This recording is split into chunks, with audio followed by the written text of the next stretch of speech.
So now I'm going to be talking about the Botvinnik formation. The Botvinnik formation is, it was created by Mikhail Botvinnik, of course, and it's, in my opinion, really strong. Um, it could be used for both white and black, and both sides could be using it against almost any other opening. So this opening is really strong. It could counter almost any other opening, I guess. But for white, it gives him like some crucial squares and like good tactics to use. For black, the same thing.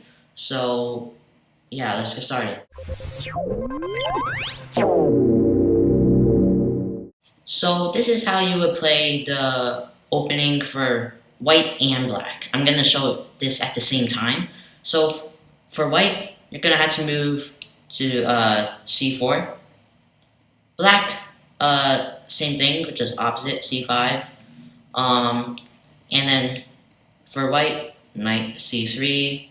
For black, knight c6. And it kind of looks like the Sicilian opening for both sides. Now afterwards, you will move the g pawn one square up for both sides, and then you will move the bishop. Whatever bishop could go to g2, move it to g2, or for black, g7. And then afterwards, you would move this e pawn to e4. Now here's the thing. Black will not move his e pawn to e5. For some reason, you don't do that. Don't ask me why. But instead, you would move your knight to f6. And then afterwards, for white, he would move his d pawn up. And then for black, he would move his d pawn up. Now, afterwards, white, he can move his knight to f3 or e2, either one. But here's the thing, for the Botvinnik formation, white will not want to move his knight to f3, because after that, if he does, the black bishop on c8 will go down to g4, this square, and then pin the knight to the queen. Now, if you move the knight to e2, then the bishop on c8, it can go down and pin, but it will only be a wasted move, because now the white f pawn on f2 can just go down to f3 and block the bishop, and the bishop will have to run away, which is losing tempo for black.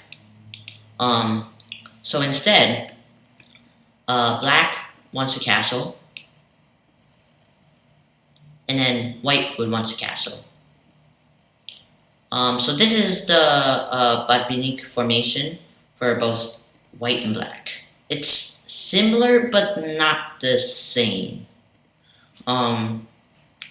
Now notice how the square on d4 is like really prone. It's like a really bad weakness for white, because white, the other pawns that surround d4, or the d file, not the pawn on a d file, which is the pawn on d3 currently, but I'm talking about the pawn on e4 and the pawn on c4. They already moved on from the third rank. So now that they're not on the third rank anymore, then they can't protect that d4 square. So now it's only a matter of the white pieces defending d4, not the pawns. So this is how it looks. And now black, you probably want to get this bishop out, but right now I mean, the bishop's already active. So most people, they would think, oh, this bishop on c8 is still on its home square. So I gotta move it in order to develop it. The thing is, it's already developed, technically, because it's already eyeing this whole diagonal, um, because the pawn on d6 moved from d7. So the bishop on c8 is now active. So now, you might hear this a lot, but you want to improve your worst piece. What this worst piece is, some people might say, is a queen. So maybe you should bring your queen to b6. Others, they might say, oh, it's one of these rooks, the rook on f8 or a8. Now, in my opinion, the best thing to do is moving the knight down to e8. Even though this kind of cramps up your rook on f8, it will give your f-pawn on f7 the chance to move up a square. And also, it will free up your bishop on g7. And it will allow that bishop to attack the whole diagonal. So it will go like this. And white has a couple of options. So notice how this square on d5, this square, is like secured by the white pieces. Black can't really go to d5 because there's a few pieces, 4 pieces attacking d5. There's the pawns on c4 and e4. There's the knight on c3, and there's a bishop on g2. So they're all looking at the d5 square. So you don't really want to do that. Now you might want to defend the d4 square by moving your bishop to e3, because that's your weakness. Remember, the d4 square is your weakness. Now, you might also want to go for like a king's side attack, because that kind of looks pretty good. It looks like a good move to just like move the f-pawn 2 squares up to f4, and all of a sudden you get a lot of space out of that, because then your pieces can maneuver around more freely, and this will also give you more control over the king side of the board. So like then it will secure the g5 square, and it also secure the e5 square. So this is also a good move. Here's like now where it's up to you to decide what you want to do after all of this. So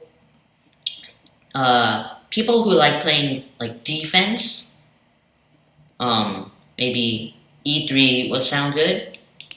People who would like to go all out with their attacks, f4 might sound good to them. But you can also do this, okay? And then let's say, I don't know, black, he does some move like maybe push this pawn. Does that look good?